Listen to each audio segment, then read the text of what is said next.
All right. Welcome, everyone. Really excited today to have this incredible person with us on our guest teacher podcast this month. LUMI is somebody that I met last year for the first time. It was in September. We were at a festival. We were both vendors and both speakers. And I went to her talk and I was like, even I have like little shivers right now because I went to her talk and I was like, finally, somebody's talking about this. So your conversation was all about the 13 astrological astrological system.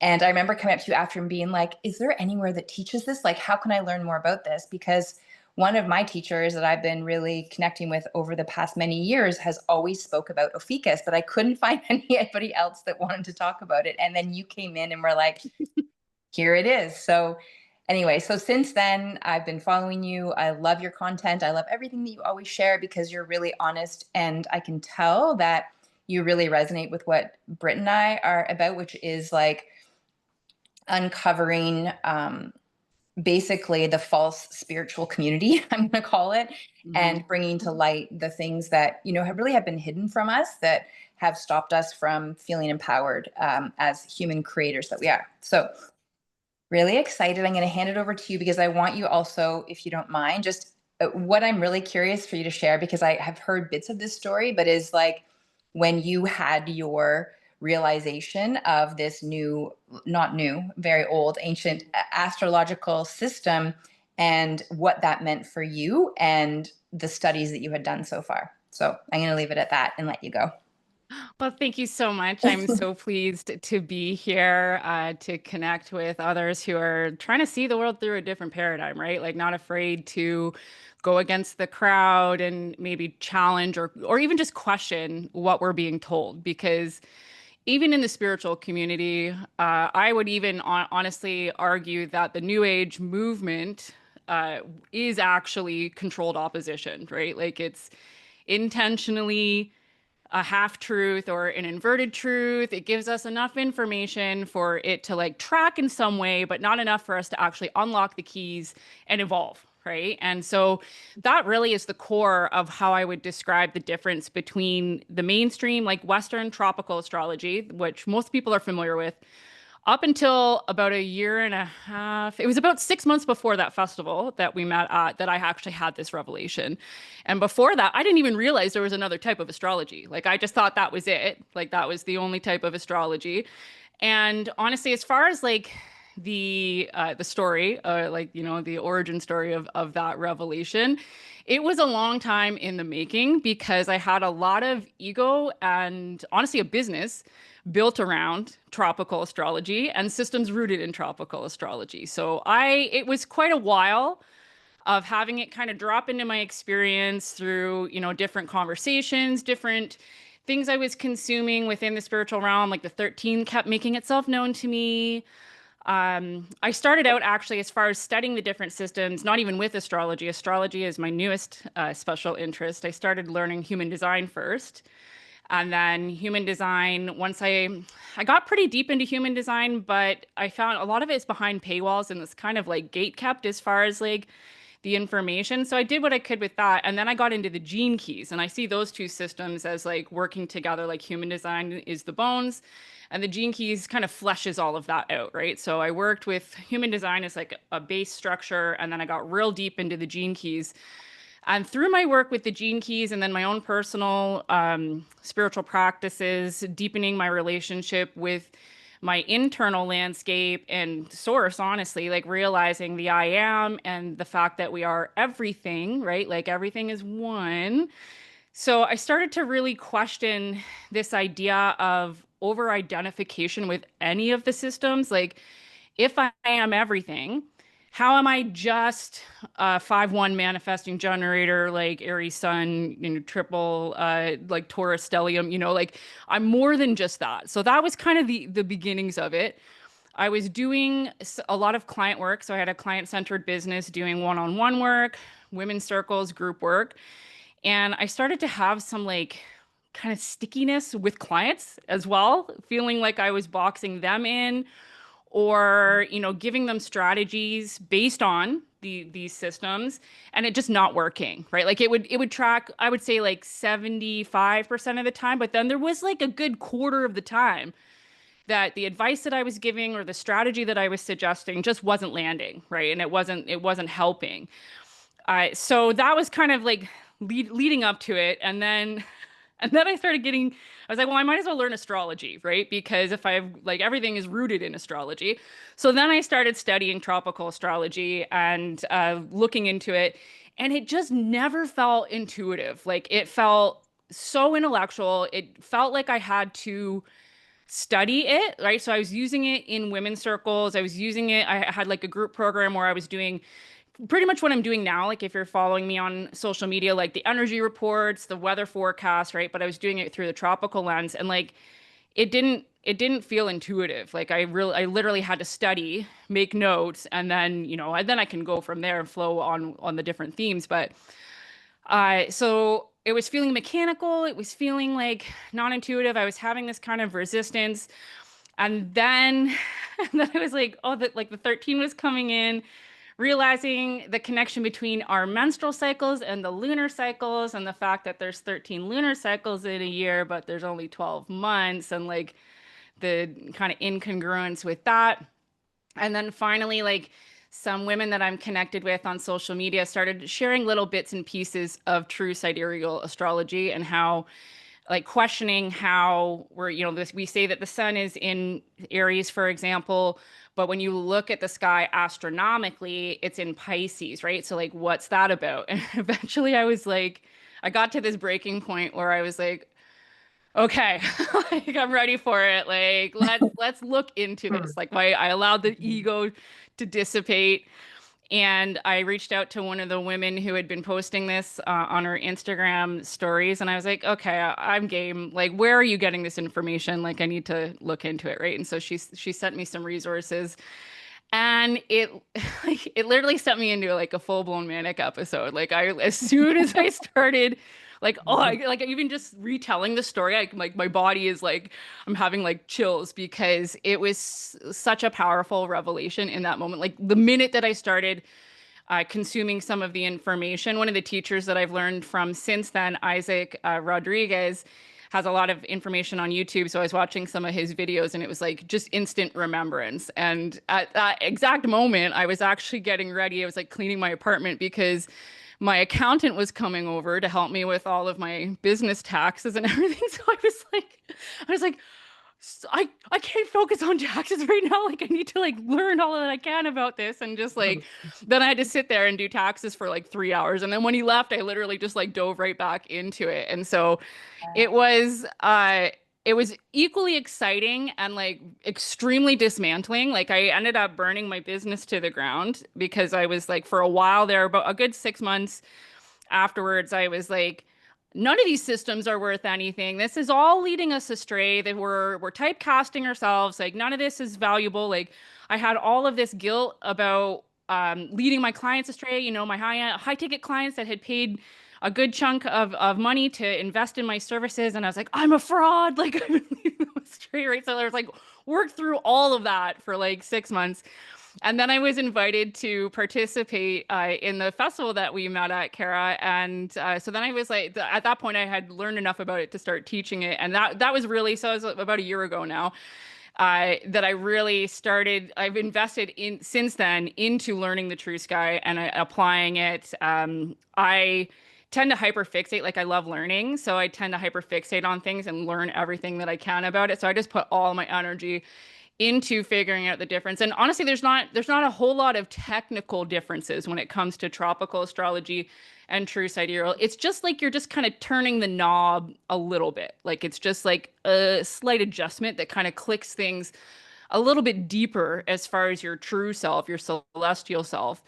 And then from there, I learned also how to manipulate the software that I use for human design and the gene keys. Started playing around with different charts from all those systems. So like comparing tropical charts, like astrology, to sidereal charts, and then comparing like your tropical human design to and I actually work with 3 different versions, because there's actually even more specific differentiation when it comes to sidereal And with each deepening, like each click of the knob, it's like it just hits a little more deeply. But ultimately, I would say that the core takeaway that I try to imbibe into all of my teachings is that you decide who you are, right? Like you don't need to live your life based on what any of these things are saying. You don't need astrology, you don't need human design, you don't need gene keys. They are just tools that you can use, but ultimately your discernment is the key with all of that. And like that really, I feel like reflects the external locus that comes with the new age and, you know, this intellectualization of information, putting your authority outside of yourself and limiting yourself in that way. Right. So that's the So story. I love it. No, that's awesome. And what I'm really curious about too, so sidereal, which is spelled Sidereal, so it looks like side reel. Yes. Yeah. So it is a system that includes the 13th sign, which isn't at the end of the astrological. It's interjected between Scorpio and Capricorn, or yes. Yes. So, and it's called Ophiuchus. I think you and I say it differently. How do you say Yeah, it? there I pronounce it Ophiuchus, Okay. but there's, I mean, Same semantics. thing. Yeah. Same thing. So, can you just talk a little bit about what adding this 13th sign in does and what taking it out did? Absolutely. Yes. Okay. So sidereal technically actually means of the stars. Like that's what the translation means. So sidereal in and of itself, it doesn't necessarily include the 13th sign. That is true sidereal. So this is where there's a couple of different differentiations, right? So tropical astrology, the Western lens that most people are familiar with, is based on a zodiac that is affixed to the spring equinox. So every year, March 21st, Aries season starts. Every sign is 30 degrees and it goes in even increments around the wheel to complete the solar cycle. And it starts over again, the same every year, the 12 even increments, like a clock, right? Sidereal is like Vedic is a form of sidereal. So this is something that is becoming more popular is Vedic astrology in the Western lens as well. So that means that they account for something that's called the precession of the equinox. So the equinox, the line of the ecliptic, is the path that the sun follows, and all of the luminaries and the etheric bodies follow the same path going through the zodiac. In Vedic, they account for the fact that the line of the ecliptic shifts, so it moves backwards. That's why it's called a precession. So it moves backwards 1 degree every 72 years. So according to the story that we've been given as far as history goes, which I don't really believe either, but this is what they tell us, is that in 200 AD, Ptolemy introduced tropical astrology to affix it to the spring equinox. And at that time, Aries was the sign that was rising, right? And so they're just using it so it's like 2000 years old, right? But given what I have discovered about Tartaria and that old world and all of that, I don't know if I believe that anyways, but that we'll go with what they say as far as the origin of tropical astrology for now. So Vedic accounts for since 200 AD to now, it's shifted 23 degrees, right? So Vedic is sidereal in that they use placements that are 23 degrees behind the Western lens, which results in usually a sign difference because it's 30 degrees per sign, right? Vedic uses, however, still an even zodiac. So they still count each sign as 30 degrees, and there's no inclusion of the 13th sign. True sidereal astrology, which is the lens that I practice, also known as alchemical astronomy, is looking at the visible sky. Okay, we're not using mathematics and calculations. You're literally looking at the sky and you're seeing where the luminaries are. And when you look at the visible sky, you will see that the constellations are all different sizes, right? So like Pisces is freaking huge. It's like 42 degrees. Aries is very small. It's like 18 degrees, right? So it takes the luminaries different amounts of time to move through the constellations. And that's why it's called alchemical astronomy, because you're physically like you're looking, okay, this planet or etheric body or point, like they're not all actual beings, is moving through, like it has its own archetypal energy and it's moving through this grouping of stars that has its own archetypal energies. And then that is alchemizing and creating the energetic weather for us here on Earth, right? So you've got the different sizes of the constellations. Sorry, I'm going to interject for a second. Just can you please tell us what the luminary bodies are, just so we're all on the same page? Yes. So, okay. So I use like etheric bodies or luminaries technically refer to different things. So like the luminaries are the ones that light up. So like the sun and the moon. Okay. And etheric bodies I use as a term to cover everything else, right? So Okay. all the other planets, the personal planets, the social planets, but then also like the nodes, which are just points, Chiron, which is an asteroid, and so forth. Yeah. Okay. Thanks. Thank Yeah, you. of course, yes. So where the 13th sign, Ophiuchus, comes in is it acts as a choice point. So it shares the sky with Scorpio. It's technically the higher octave. So getting into like fourth way teachings, laws of creation, the ray of creation. So looking at it in order, it is technically the ninth sign. So it's after you've completed an octave. From Aries to Scorpio is 8. And then like Scorpio is that fixed water, right? It's the death portal. It's the deepest water, right? And so it is also right next to the galactic center, which is a black hole, which is right underneath of Ophiuchus, right? So the black hole is a vacuum. It is a feminine, encompassing energy. And so the way that it works, like when you look at the zodiac in order, is that you finish, you complete one octave, you surrender, you die through the portal of Scorpio, and then you are reborn, like you're recycled through the galactic center, which is a black hole and holds Ophiuchus, which is like a kind of an anomaly, honestly, when you're looking at the pattern of recognition or the patterns that play out in the zodiac, because it doesn't have a modality. It's ruled by Chiron. It's the ether is the fifth element, the ether, right? So it basically acts as a choice point, which is an important component of quantum physics, essentially, right? So what it does is it turns the zodiac from just a never-ending cycle. So it's like the wheel of samsara in the material realm when you're just using the 12, the movement from light to dark, the seasons, the lower cycles on Earth. When you add in Ophiuchus, it creates a spiral dynamics pattern. So it gives you that choice point to surrender and be reborn, and then you come out on a higher rung. So would you look at that as like a cosmic womb principle with this black hole? Absolutely. Yeah. I want to share, every time you were saying Sagreal, I kept hearing like Sagreal, like Grail. Oh, interesting. And when we bridge that to the 13, that missing element, we know how much is behind the coherence of 13, right? Friday the 13th, the energetics behind that missing information. I feel like I don't know, I get chills through my whole body because there's some correlation to that womb space and that frequency and coherence of the recycling of energy. Are we meant to be recycling in our energy?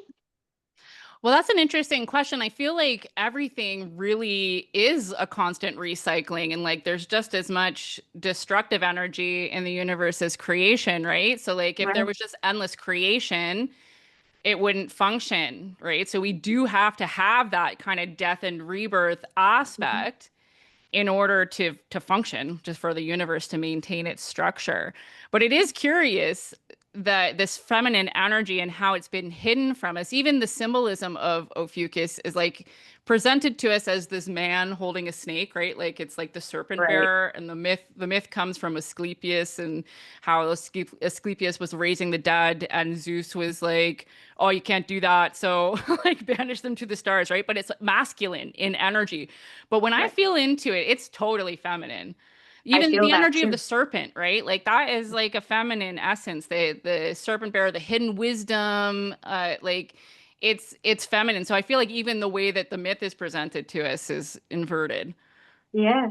Yeah. And funny, we're doing this on the 13th, hey? I did, yeah, right. We are.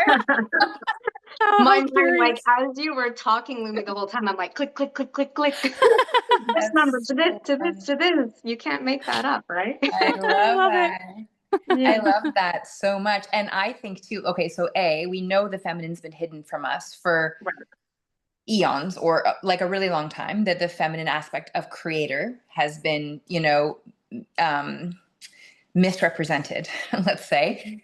And then I also, when I heard you talking about the cycle, it's like, I think like when we talk about like samsara and this like cycle of suffering, it's like we're always looping back in the same shit.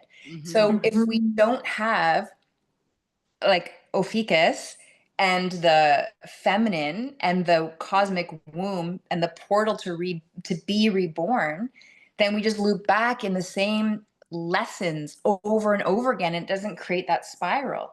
So this is what I Absolutely. love so much about it, because it's like so I'm going to just say too, I can really relate to that dismantling, because I had Yes, like a you can. crazy awakening all around the moon, and I was like doing all of my work around the moon, and this is like probably 8 years ago, and I had like an existential friggin' breakdown where I was like, I'm a fraud, I can't believe I'm holding all these circles, I can't believe I'm doing all these teachings. Like I had to really like stop everything essentially. But because what I found is that because I was lining up that luminary with with the 12, and so every month I was doing a women's circle, and it's like we're taught like, oh, and now it's January again, and it's the same thing, and we're all digging into the same shit again. You know, we didn't have a chance to like rise up to see it from different perspectives. So I'm going to say that, and then I also want to link it back to, and maybe this is a question, and this is a topic that we don't want to go, but I feel like um, that there is a benefit in keeping humans cycling and suffering. And you know, and suffering in this over identification of this is what sun sign, this is my rising, this is my sun, this is my moon, you know, all these different compartments that we put ourselves in. And I feel like, I mean, I always talk about whoever they are that benefit from it. But it's like, I feel like there is something or some system somewhere that's benefiting from keeping humanity stuck in this place of disempowerment on this wheel, where we're never having a chance to get out and go through the cosmic womb into the higher aspect of ourselves. Absolutely. I agree with that wholeheartedly. Is the same position that I've come through not only my studies, so like I've studied a lot of different meso and esoteric philosophy, and then also implemented it into my life, right? So like practicing it and like receiving downloads, and then having like a breadcrumb trail of information in the physical world to confirm it, right, for my brain. And ultimately, I've distilled it all down to is that humanity has been hoodwinked or conditioned into living a shell of a life. So we are, it's really the inverted society. Like that's why I refer to it as such in a lot of my content, the inverted society or the overculture, because they have us operating inside out. So everything teaches us to look outside of ourselves, right? So we use our brain to learn things from an authority figure. Like cite your sources, make sure that you're not doing your own research. Like you got to trust other people more than you trust yourself, right? Like even like the school, like it's layers and layers and layers of indoctrinating us into the external locus of control with the external authority. And this is reinforced by highlighting or overemphasizing intellectual, like the brain, essentially, because humans actually have three brains, right? Like we've got the brain in our head, your heart, and then your solar plexus. And there's actually like your gut. There's more information that goes up physiologically. Not even, this isn't like woo, right? This is not like energy even. This is physiological in your actual body. There is more information that travels up the vagus nerve from your gut to your brain, right? Like it's your gut informs your brain on how to act. But we've been taught that the brain is everything, right? Like head over heart, like, you know, use your head kind of idea. And the function of the brain in your head is actually just to keep you alive. Like it's just to look outside of you, right? It's like hormones, sexuality, reproduction, seek pleasure, don't die. That's it. That's what your brain does, right? So when you use your head, it's going to lead you into something that keeps you safe and small. It wants you to conserve resources, right? So we've got that mechanism going on. And then we are poisoned and fear mongered in so many ways, right? So when your body is stressed out and when you're afraid, you have to use your brain because your brain and your body's like, I'm going to die. Right. So the Right. brain's like, okay, I'm on it. Right. It's like looking for threats. And then because the brain is so unreliable, it will find something. Right. Like it's like, okay, there's a threat. I got to find it. And this is where anxiety comes from, right? Like, this is why we have an entire population on sedatives and medication, because they're all just like afraid of everything, right? So all of this basically to say that what you said, Kara, about like us being limited, these are the mechanisms and how this is happening. And the intent of this is to keep us operating purely in the physical world, right? Like the brain, physical world. The gut is like the more etheric, and then your heart is the astral bridge, which is like the go between the two worlds. Like humans are meant to operate in the middle, okay? It's not like I'm just a spiritual being, which is what the new age is like. Escape your body. You don't want to be a human. Like, just be in the astral realms all the time, which is fun sometimes. Like, don't get me wrong, right? But like, we're in these bodies for a reason. Like, we're here to have tactile experiences that you can't have when you're just floating with the oneness, right? So we're meant to be able to choose. Like, we're supposed to sit in the Pisces Vesica and have access to the material realm, the three lower chakras, the brain, and everything that comes with that. And the forgetting is part of that, right? So this is where part of it is natural. Like, you can't have the experience of being a human if you were born remembering that you are actually everything, right? So we need that forgetting, but the overculture, like the inverted society, the overlords, whatever you want to call them, right? Like whatever the mechanisms are, I don't like, it's all part of the game, right? So whoever's doing it or whatever's doing it, maybe it's all just part of this big scheme. Like, it's a fun game for us to play here to figure out, right? Like, whatever, regardless of the origins of it, there's definitely something that is keeping us stunted in the material and unable to access what lies beyond. Mm-hmm. Well, there's so much to break down, right? To even access the internal. I think, even both of you expressing to like those cataclysmic shifts, right? With like the redirection. So Kara for the moon and then Lumi with the astrology. And I know I've gone through the things too in different degrees. I'm more like, yeah, okay, whatever, not shocking. Like nothing shocks me anymore. But there's like this space of as you talk about the ego, and I look at this in humanity, it's like we really have a lot to crack through to be able to discern that truth for ourselves, right? Yeah. So, and that in its own can be intimidating for so many people. So what would you recommend with that? How would you recommend teaching people to really tune into that discernment and not fear crossing that threshold? Because there is a threshold, right, that we have to cross through in that bridge to truth. What would you recommend with your experience to that? That's a great question. So this is also something that I have distilled from all of my study and then personal experiences. Like, there's really two steps to being able to harness like your human capacities and your magical capacities. The first one is to calm your body down, right? Like, take care of your physical vessel. So I have a history. I was an alcoholic and a drug addict for like decades, right? Undiagnosed autism and ADHD. I didn't figure that out about myself until I was 38 years old, right? So I lived my whole life prior to that just trying to cope and using different substances to do that, right? So I was using uppers and downers to deal with the chronic over and under stimulation. And so I was just poisoning myself, right? Like everything that was like just pumping myself full of carcinogens.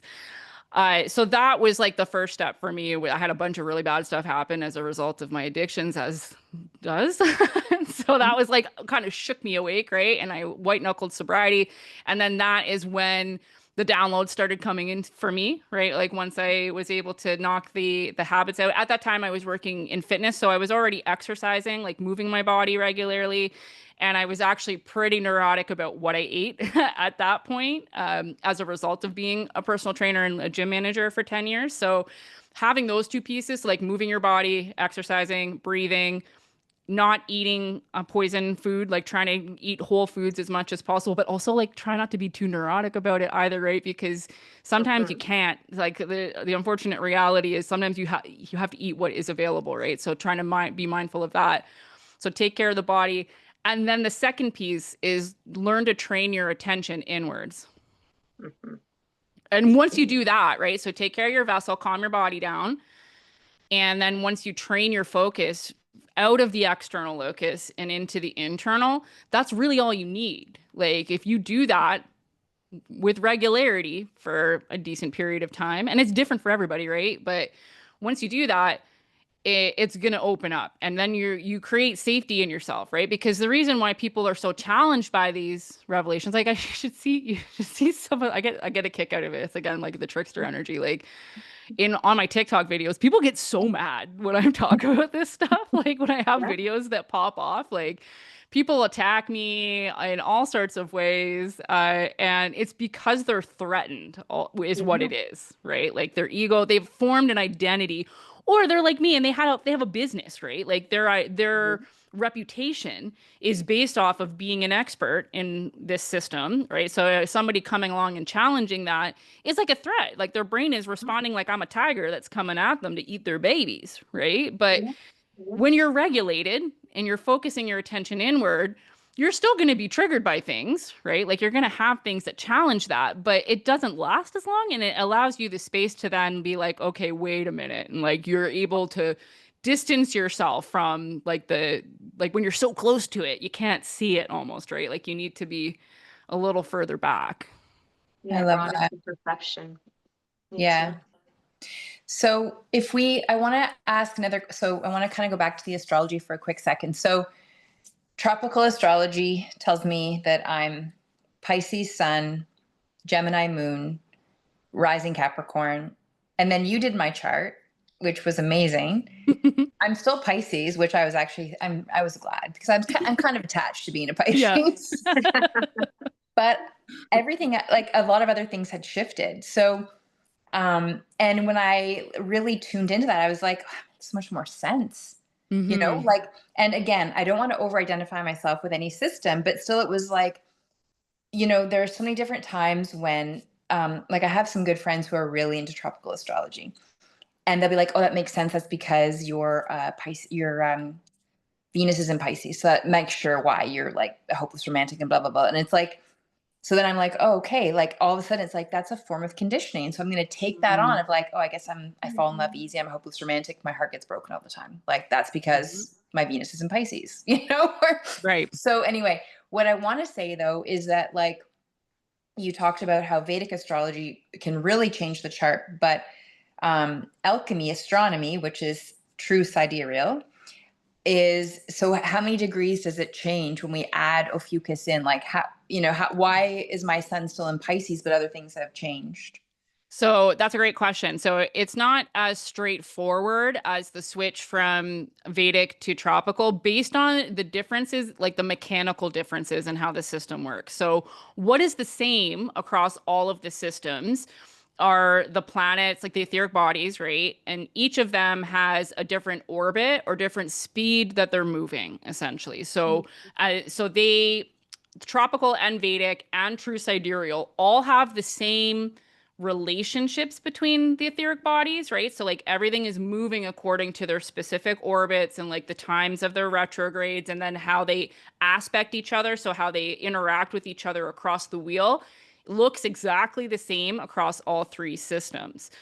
With the difference from tropical to Vedic, it's just as simple as a 23-degree shift, right? So often it's a sign change, but sometimes, like if you had, say, your sun was in the high degrees of Pisces, like you're like a 29-degree Pisces or something, in Vedic, you would still be a Pisces, but you would be like 3 degrees, or I don't know. I think that's the math. No, 26 numbers. Yeah. Right. So there's still a chance that it'd be the same sign, but like the earlier degrees of it. Where it gets a little bit more complicated and honestly precise, in my opinion, with the true sidereal, is that because the constellations are all different sizes, it's not so straightforward, right? So Pisces, for example, the constellation, when you look at it in the sky, is huge. It's like 42 degrees, right? Virgo is also another one. It goes completely, like the Virgin goes right across the line of the ecliptic, whereas some of the other constellations are not, it's not the whole thing, right? It's just part of it that it passes through. So, that's why sometimes things don't change. Pisces, like if you have a Pisces placement, Pisces, Virgo, Leo, and Taurus, so those are the ones that are the really big constellations. So chances are higher if you have placements in those signs that they'll stay the same. They'll just be a different degree, basically. Right. Yeah, I love this because it's like, and I know I've heard you say this many times, it's like, it's true sky. It's like, Yes.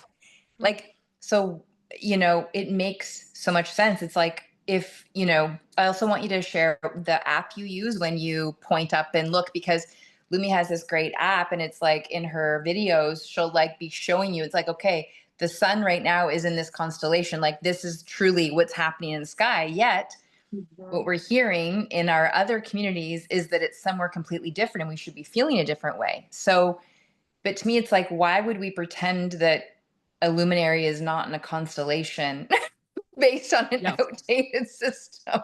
It's because of the external locus, honestly. It's like putting our authority outside of us, right? So we've just got like generations of people who have been trained to listen to somebody other than themselves, right? So they're like, this is how it is.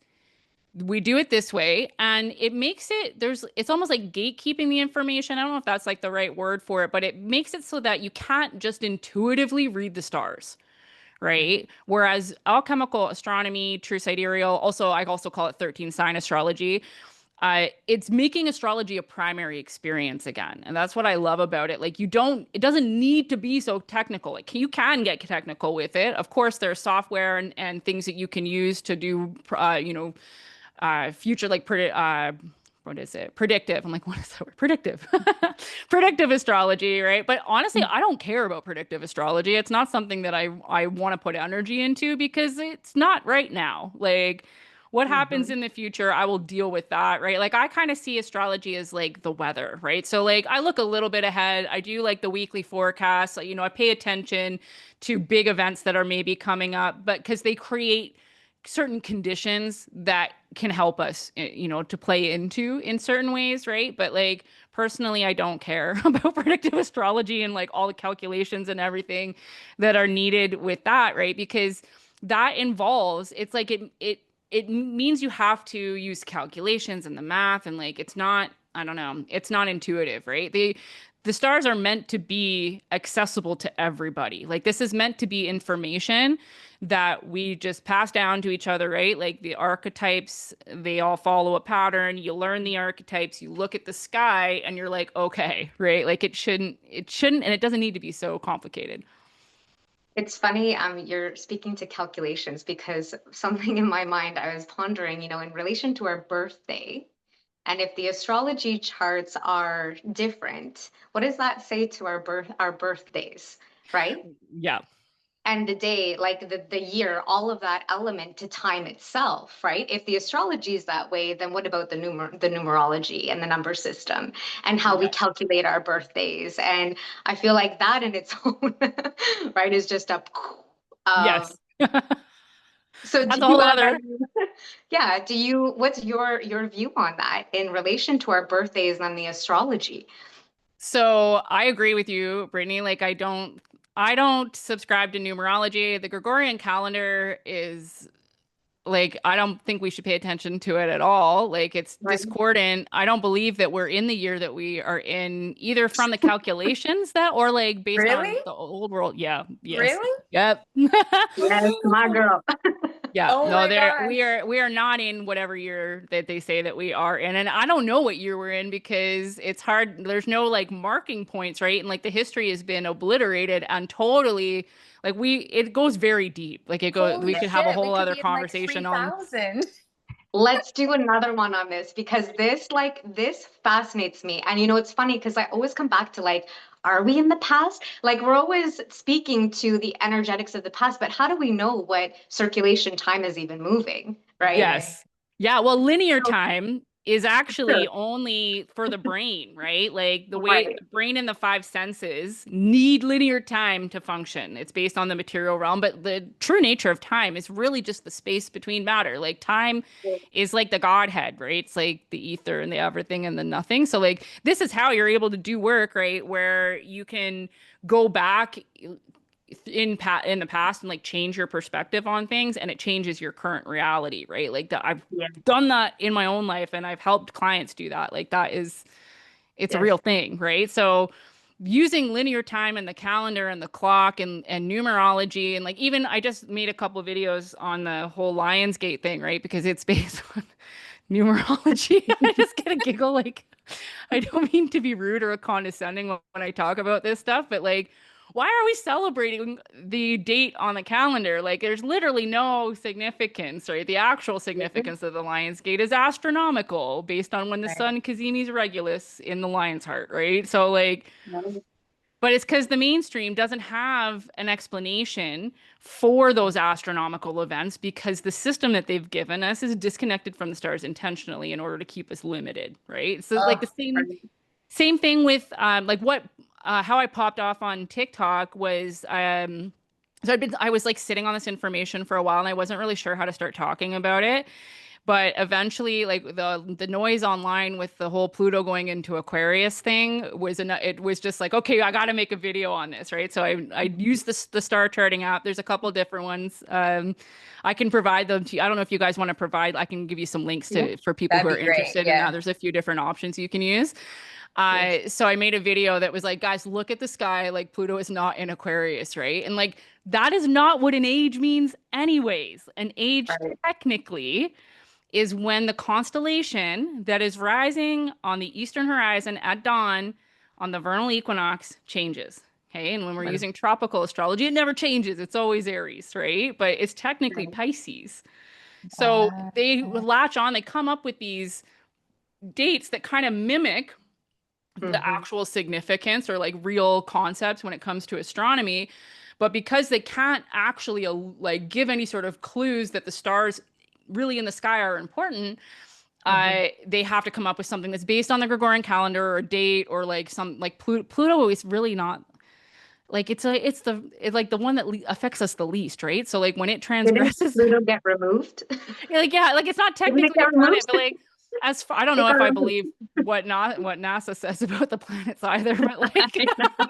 I don't know if I That's the subscribe key, to right? any of that, right? But like astrologically, it's a slow mover, right? And so it's not like Right. when it moves in, it's like all of a sudden, okay, now it's the age of Aquarius, right? Like that's not what it means. So, but the thing so is too with all of this is like, with all this hype on like the 8-8 and this is the powerful Mhm. gateway and then Pluto and Aquarius, like all of these things, it's like what happens though, I think, and I'm curious about both of your perspectives, it's like it creates a mass level of consciousness where we're Mhm. all focused on one thing.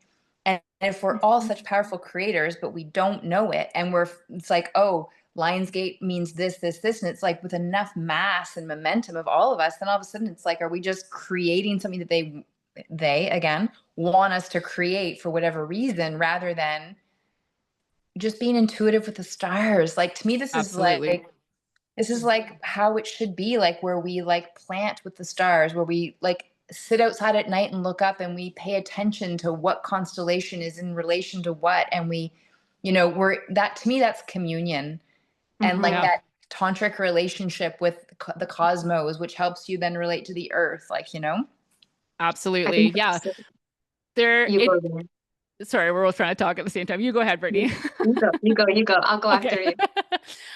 Yeah, Kara, you're right on the money with that. Basically, what is happening is that the practice of tropical astrology and all the energy. Think of all of those circles and the rituals and the intentions and how many voices are talking about this and how many people are receiving it and like creating a confirmation bias and a self-fulfilling prophecy, essentially, right? And like so, it's creating an egregore, right? Like it's a false reality, but it Mhm. like is it false? Like it's also a reality for many, right? And this is why it has so much weight because we do create what we think and believe. So when you believe something deeply and you reiterate those thoughts over and over again, you create circumstances that mimic that, right? So I fully believe that there is a bubble around the people who are practicing this and putting so much energy into it. And that bubble is limited and just slightly discordant from the energies of the greater cycles that are going on, right? Because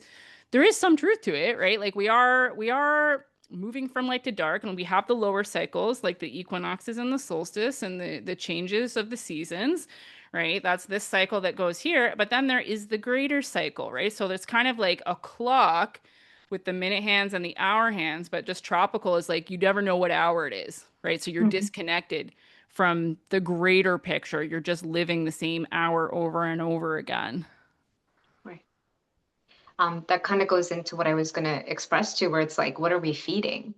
right? Because if we are energetically putting our coherence into something that we believe it's something that maybe it's not, and if the calendar is redirected, we'll say, and we're feeding a certain charge, what's actually behind that? That's kind of like the subconscious, right? So I think that that's an important thing for all of us to tune into with our body. It's like, does this feel in accordance with me? And if it does, sure, continue to proceed. But if it doesn't, maybe that's something to look at, because maybe your energy is being directed in a different context. And who knows what that could create over time, right? If we learn to shift that with our intuitive compass, not the compass that is our external. Totally. Right. Yeah. And the mind, right? Because it's like when we're consuming so much of this information about where the placements are and all of these things, getting back to what Lumi shared, it's like we're using not necessarily the brain, but we're using the mind as opposed to like what you just said, Britt, of like what feels good for me. We're not being internal. We're letting the external tell us how we should be feeling right now. Yeah. Mhm. It Yeah, we're not validates. trusting ourselves, right? Like we're not Yeah. using our own guidance. Again, it's that same theme of the external locus and putting your authority outside of you. And sometimes it tracks, like I said in my studies or like the comparisons that I've done, like it tracks like this system about 75% of the time, right? So you'll have these hits, like enough, like you're basically being breadcrumbed, right? Where it's just like enough positive reinforcement where you're like, okay, right? And then the brain, again, because it's fallible, only attends to things that confirms what it already thinks, right? So you pay attention to the things or the predictions or whatever happens in your life that can confirm what it thinks. Kind of like what you said earlier, Kara, about like my Venus is in Pisces, so that means that I'm just like a hopeless romantic, or I'm like, constantly Yeah. having rose-colored glasses on, right? So you believe that, or you're told that on some level, and then you create those circumstances, or you're creating them and you're also only attending to things that confirm that, right? Where you're denying or not, it's not even like a conscious thing at that point. Like you're just not able to see things that are discordant from what you're looking for, right? Whereas when you're operating from your internal landscape and like a more neutral standpoint, your cognitive capacity is so much wider and you're able to see information across the board.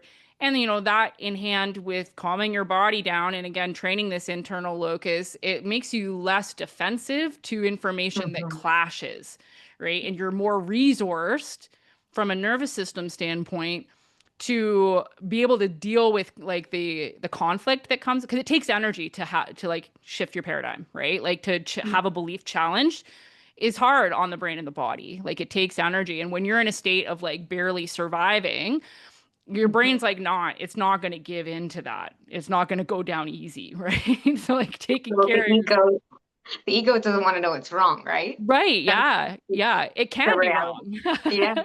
And it's And it's okay.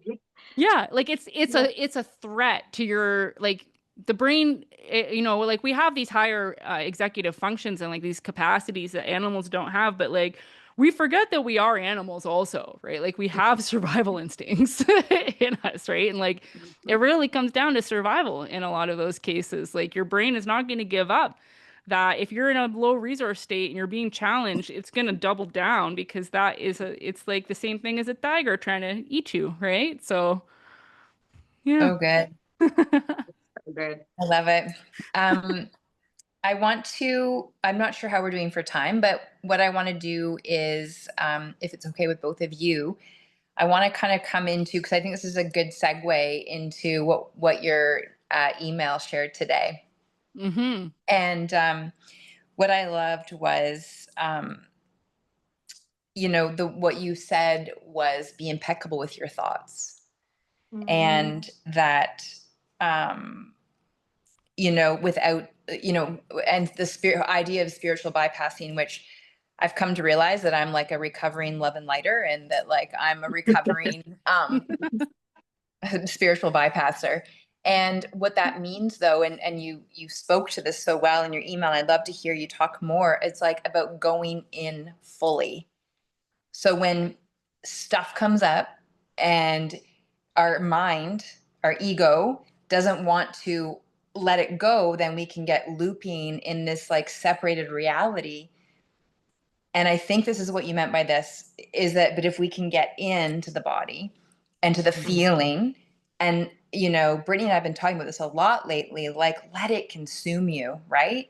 Mm-hmm. And then, yeah. So do you mind carrying on from that about the impeccable with your thought and then about the feeling? Yeah, absolutely. This is another one of my favorite topics, specifically the term spiritual bypassing, because like try to word this. So like I have the gift of being able to see both sides of everything pretty much, right? Like I am a Gemini rising like through and through. So spiritual bypassing, in the way that most people look at it, is this idea of like what you said, Kara, with the love and light, right? Like only being in good vibes, right? Like if you ever are angry or like jealous or mad or upset in any way, that's going to affect your ability to manifest, and like you can't have a good life if you have negative emotions, right? So they're like so it's we can laugh about it, right? But like I know I've definitely been there, right? Like I'm like I gotta like rein this in, right? Like I gotta feel good all the time. But like the reality of the human experience and just the nature of the universe in general is that there's just as much shit as good. Oh, I don't know if I can curse, sorry. Yeah, of course. Yeah. There's just as much bad as good, right? Like you're gonna have, it doesn't matter how privileged you are or what kind of upbringing you've had, where you live, how much money you have, how much love your parents gave you.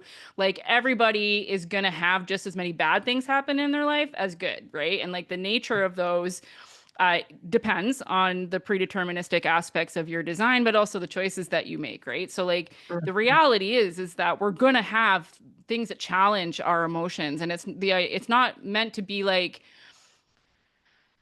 be impeccable with your thoughts in a way that ignores the experience that you're having right now, right? Because that feeds into this toxic positivity and the new age, really, this whole love and light warrior, like I'm only pure, I'm only of the light kind of idea, because we all have darkness in us, right?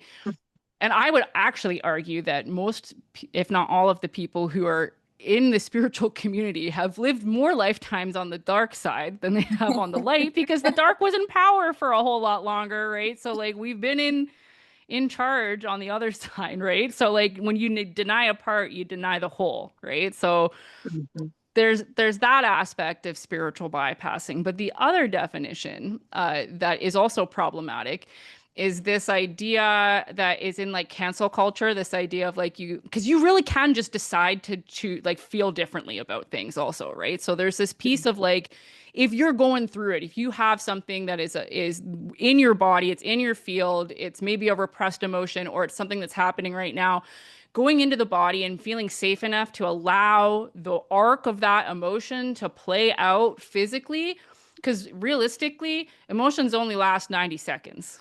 Unless there is a story that is reinforcing that in guilt and shame or whatever it is, the external locus essentially, right?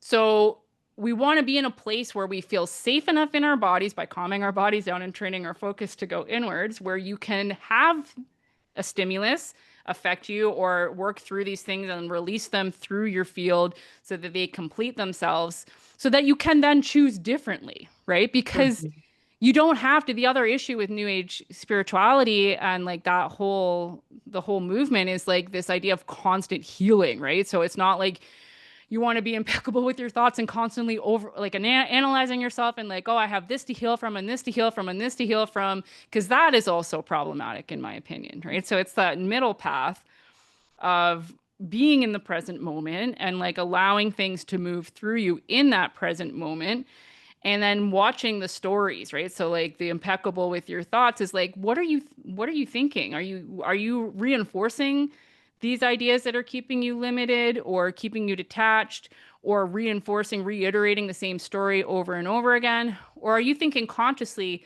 about allowing these things to move through and then realizing that you ultimately are the decider of your experience, like you are the curator of your reality, and you can spiritually bypass whatever you want if you really want to.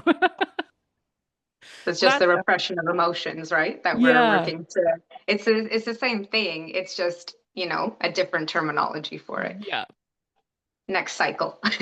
yeah.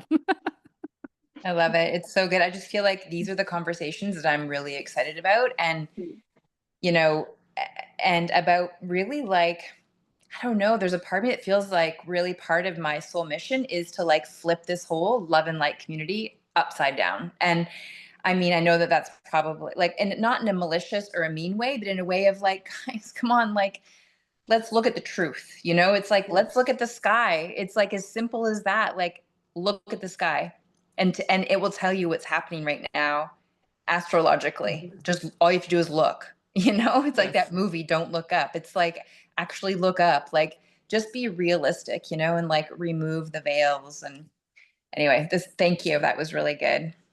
Of course. Yeah, my pleasure. Yeah. I Do you feel have like anything Lumi else you could want to just, add? What's that? I was going to say, I feel like we easily could just continue I the know. conversation. There's so many things, right? I know. Yeah. Well, and we should. What's our timing like? Because we'll have Lumi back again if you're up for it, so that we can I keep would this love conversation that. going. Yeah, I'm Yeah. definitely down for another conversation for sure, because there's a lot of different directions that we could go with all of I this. know. So much. And maybe let's put that through the Blue Lotus Collective. You know, once Yeah. the group members watch the video, like what topics do they want to go Yeah. into with that, and really 100%. anchor into the next chapter. Yeah, 100%. Absolutely. So, Lumi, do you do like will you do one-on-one readings with people for their true sidereal chart? Okay, Yes. cool. Yeah. So I do readings still, although I am honestly moving away from being the reader, and I'm more motivated to teach people to read for themselves, if that makes sense, right? So that was the whole intention with creating the ebook and the course that I just completed that I now have available for self-study. And I am more motivated to working with people to learn how to do it themselves, right? Like, so, because Yeah. again, it just is like the turning it into a primary experience.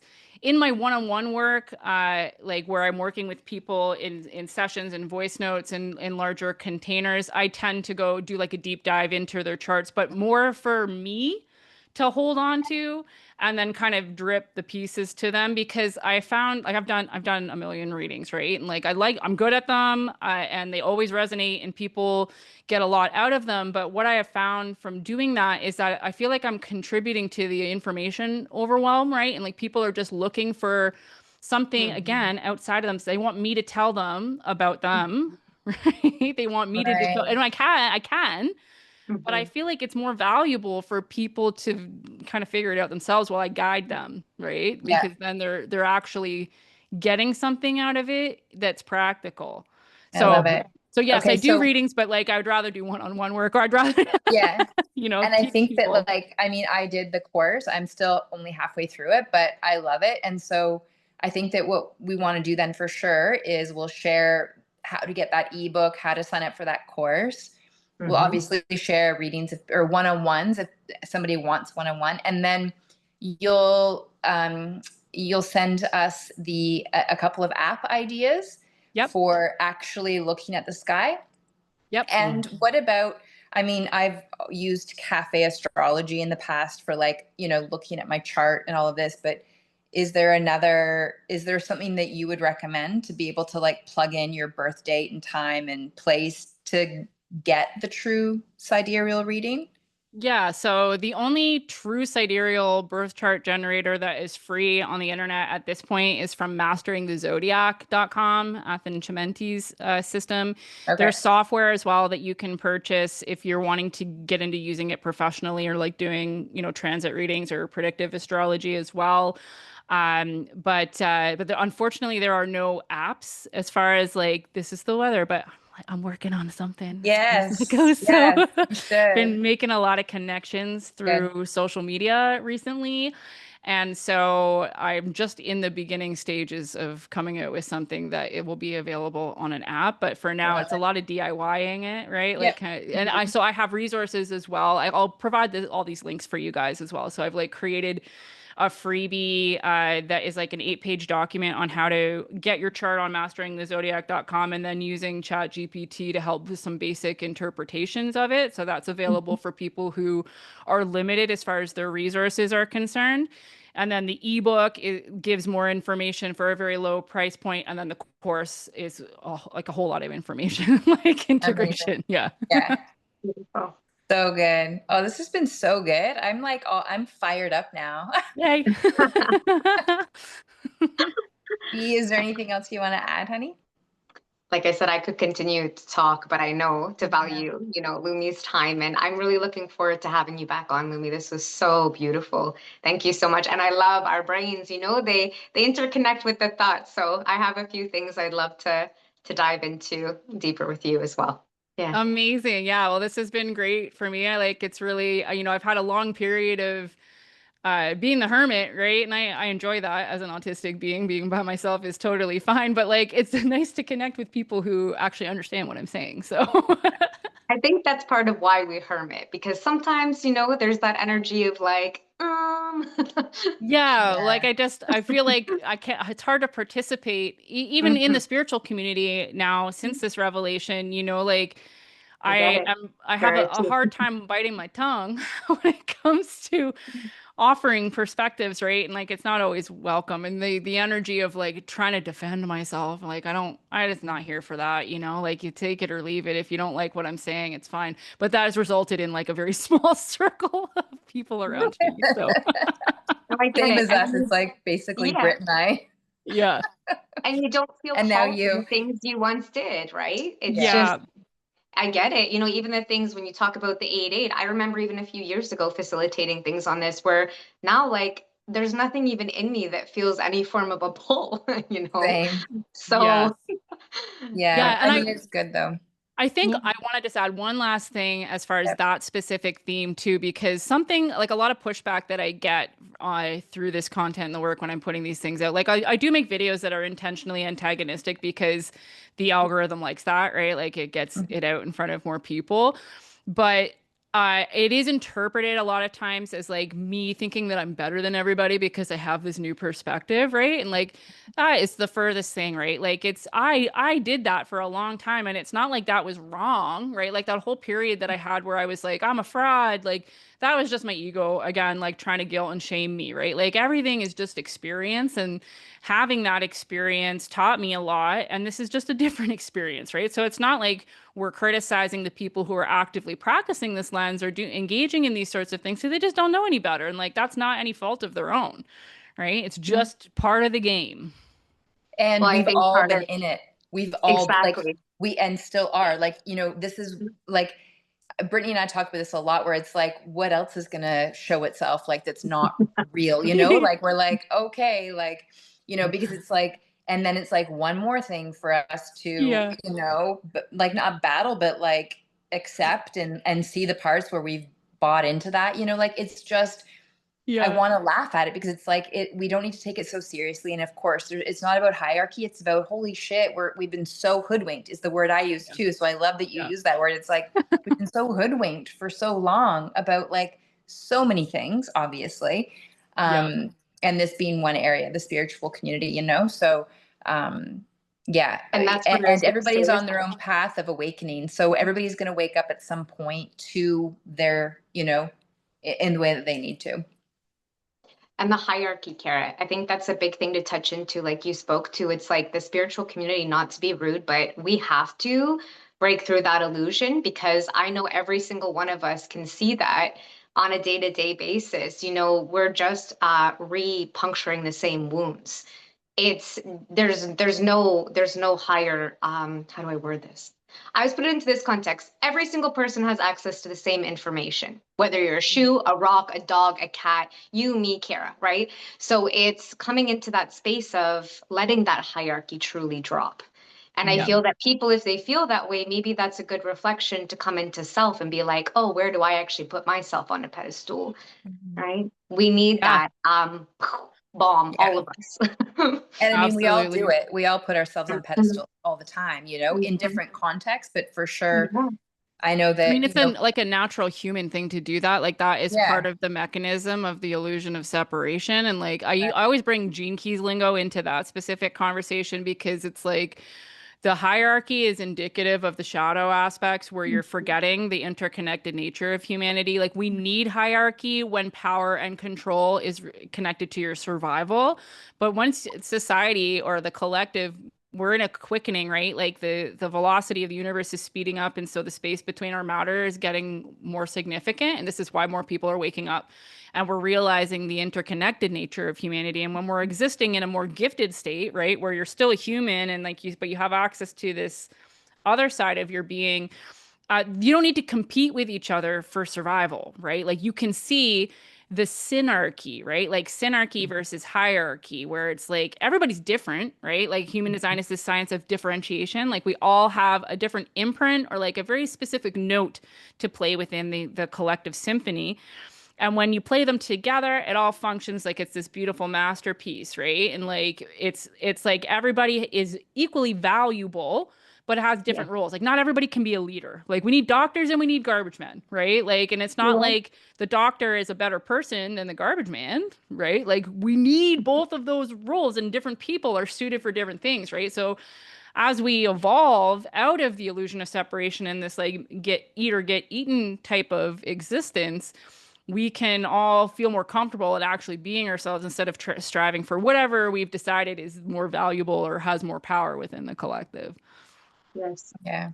So good. See, we're diving into more I know. Oh conversation. my God. I opened up another one. It's okay.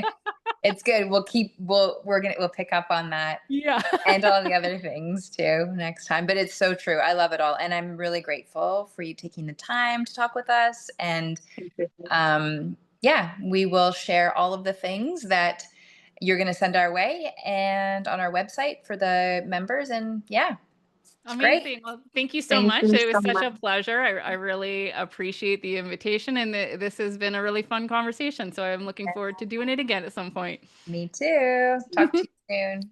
Bye. Bye.